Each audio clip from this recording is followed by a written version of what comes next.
Welcome, ladies and gentlemen. Thank you for joining me. This presentation is called The Anatomy of the Narrative. It will break down the steps used against us daily in order to push a specific narrative upon the world and then use that narrative to then affect policy change.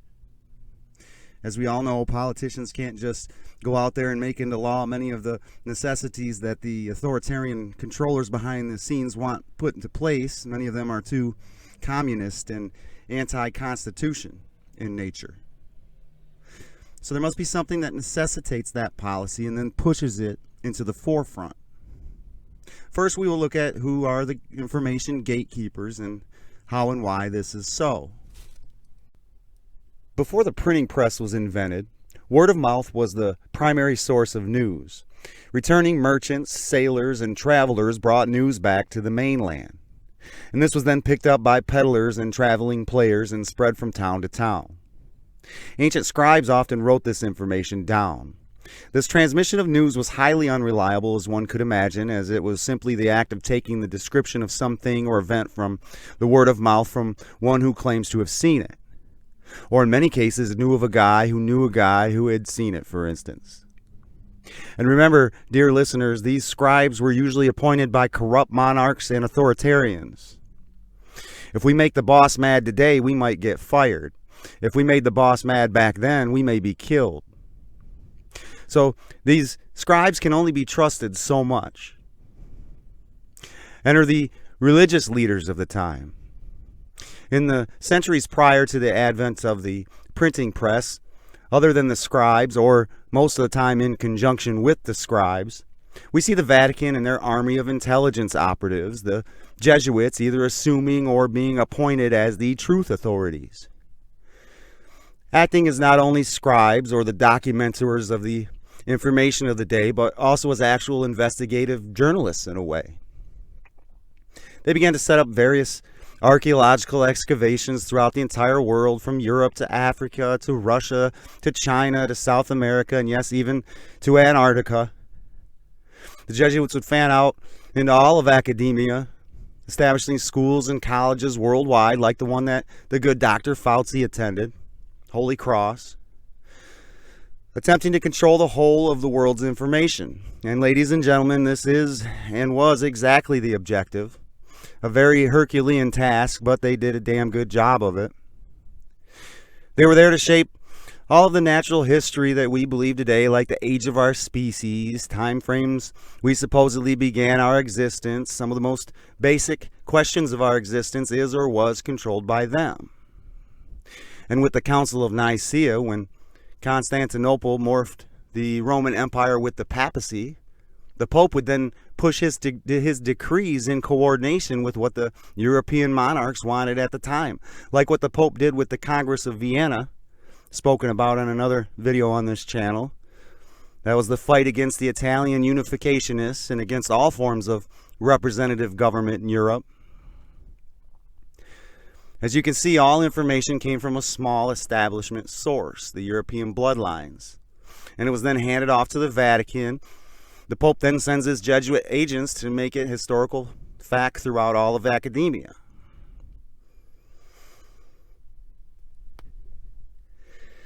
The printing press began what's called the Information Revolution. It marked Western culture's first viable method of disseminating ideas and information from a single source to a large and far-ranging audience. And folks, that sentence right there, it illustrates the inherent issues with this groundbreaking tool. It says, quote, "It marked Western culture's first viable method of disseminating ideas and information from a single source to a large and far-ranging audience." This is a wonderful development, just like the invention of the internet, and we will look at some of those similarities shortly. But just like the internet, the printing press is great as long as it's truthful information that's being blasted through this now gigantic bullhorn. If it's fake news, well, then we run into a problem. And mass printing was only one half of this equation. The other half was the distribution of this material. And looking at most of the early paper publications, we see that they are controlled by the secret society known as the Freemasons. Just a sect of the larger mystery schools, as I've spoken about so much on this channel. No different than the Illuminati or the Jesuits or the Hashashin. These distributors are similar to the app stores in today's digital world. Sort of how Amazon and Apple took Parler off their app stores during the 2020 election when Parler was allowing for the truthful reporting on the Hunter Biden laptop from hell scandal when that broke. The info is there to be read, it's just that nobody can access it. Same thing with these early newspaper distributors and publishing companies. If they didn't like your message, they didn't have to mass print or distribute the material. And then nobody will see it. At least very few people will see it. So these evil corporations like the Lucifer Publishing Company or the Lucis Trust, as many of you know, were able to establish control of mass information dissemination through their control of the printing presses and the ability to distribute such material by simply being in a very fortunate position at the right place at the right time when this new tech became practical. And folks, I'll point you all to LifeLog and Facebook. I'd like you to check out that odd coincidence. This is to say that, like Facebook, maybe these folks were prepared for this new tech because they were in on it. As we see with LifeLog, the world was in a position where phones were in everybody's pockets. Networking technology had developed to a point where it was ready to connect the world, as we see has been done with what we call social media. And so enter this company called Facebook, ready to unleash this new idea at the absolute right time in order to begin this quest into the new socially connected world. In the 1800s, the world was having one of its what I call contractions, where the world shrinks a bit. It gets smaller due to some tech invention or combination of tech inventions. In the 1800s, these inventions were the ease of mass continental transit and the telegraph that made the world a smaller place, a little bit closer, a little more connected. This being able to communicate across continents would allow for newspaper stands to pop up on every corner in all major cities across the world, and with fresh newspapers with the current day's information sold each day.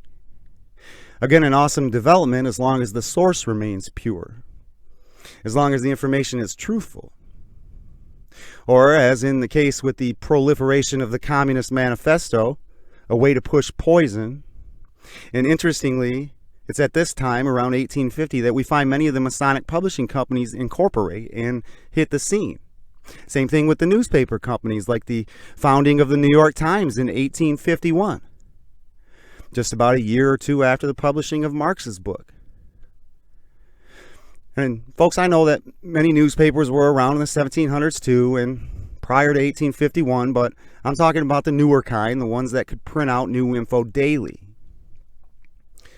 We end up seeing at this time a massive amount of merging and consolidating throughout these industries, and when one knows who the players are, one understands that it was critical at this time to start trying to take control of the entire industry, and that's exactly what we witness when we take a look at it all. The U.S. Constitution's expressed freedom of the press allows any publisher to say pretty much whatever they want to. So the obvious goal is to control the main source of the information. We now see today that as far as the media is concerned, we have less than a handful of companies that control the entire establishment news, especially now with Murdoch selling Fox to Disney. Unless you believe that Fox kept full control of Fox News, as the two respective media CEOs have told us is the case. I don't. But it wouldn't matter anyways. Fox is in on it and always has been.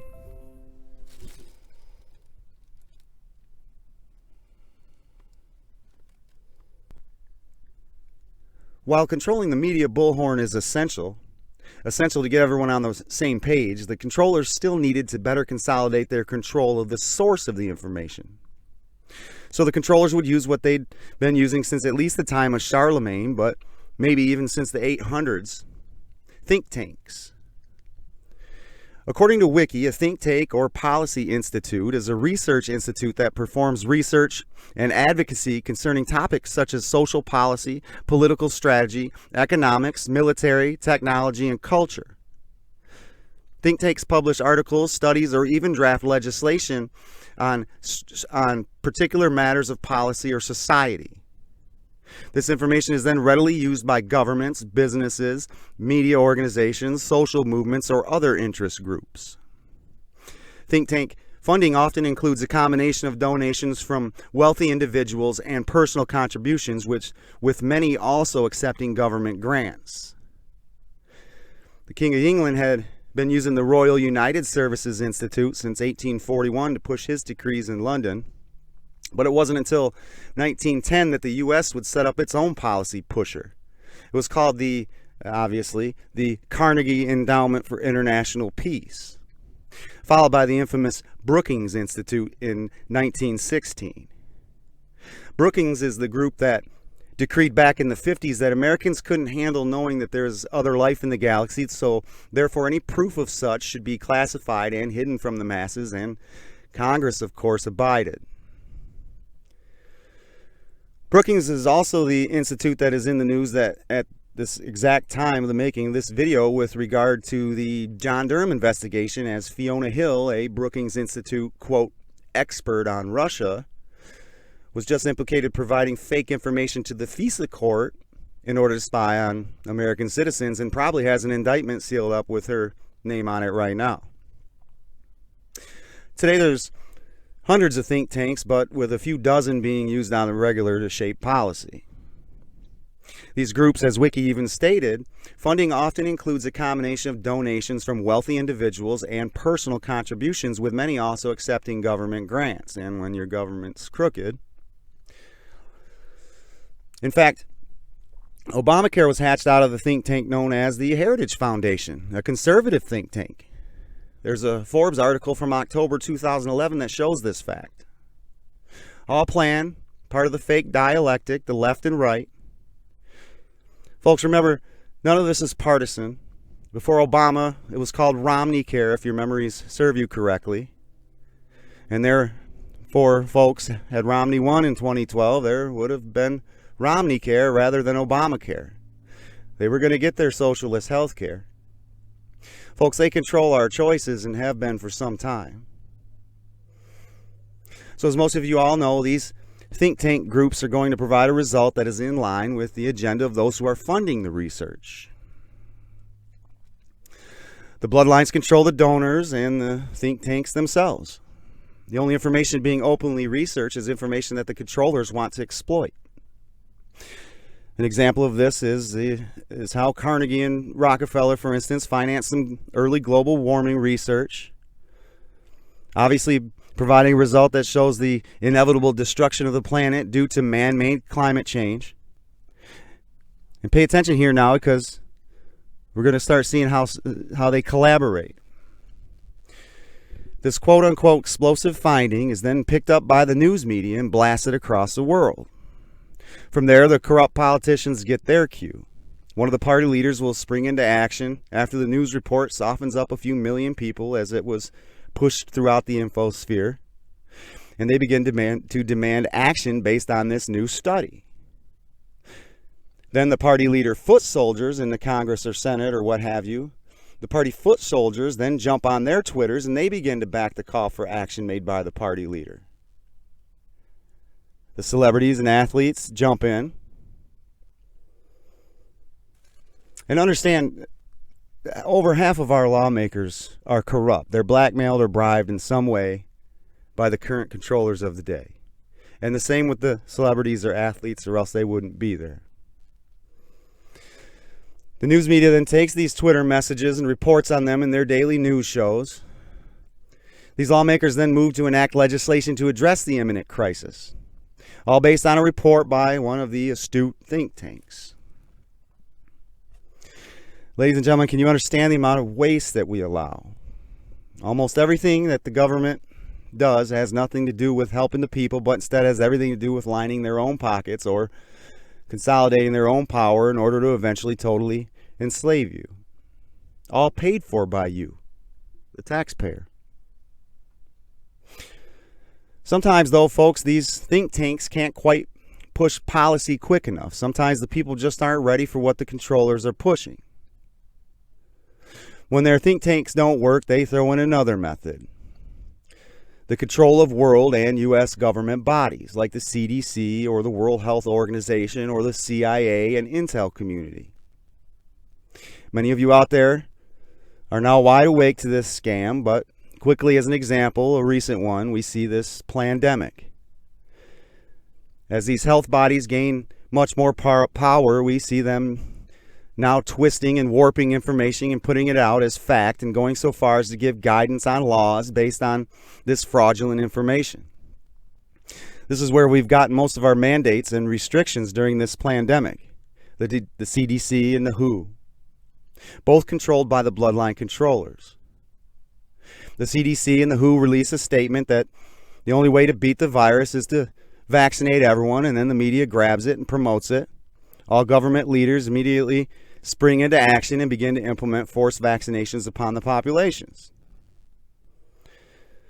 Another recent example of a government body drumming up something out of nothing in order to attack through one of their favorite methods, lawfare, is what the CIA, FBI, and the DNC did with Russia and Trump. The intel community in the U.S. worked with intel agencies from more than one other country to create a fake file on Donald Trump, citing salacious claims of crimes and corruption, along with working with Vlad Putin to steal the U.S. election. All made up, as the facts have now shown. This file was then given to the FBI as a threat that must be addressed. The FBI then does two things. They first deceptively present this information to the FISA court prior to having verified the material, proven by the fact that the source of this salacious file was never even interviewed as of the time of the presentation of this material to the FISA court. The second thing the FBI does is hand it to their CIA asset in the media, Yahoo's Michael Isikoff. He breaks the story in the summer of 2016. This then sends the lawmakers onto their Twitters and pulpits to call for removals and investigations. The celebrities then get their cue. They take to the social media platforms and parrot what the crooked politicians are saying. The media then reports back to the sheep the fiery reactions by the crooked politicians and celebrities and athletes about the news that Isikoff broke. With the media now showing this growing concern by all the right social media accounts, it finally brings enough fake outrage to have the crooked politicians call for hearings. The hearings where the crooked politicians can have free rein for parroting the stunning, salacious leftist news headlines or their one-liner zingers while blindsiding the poor saps who they called into question.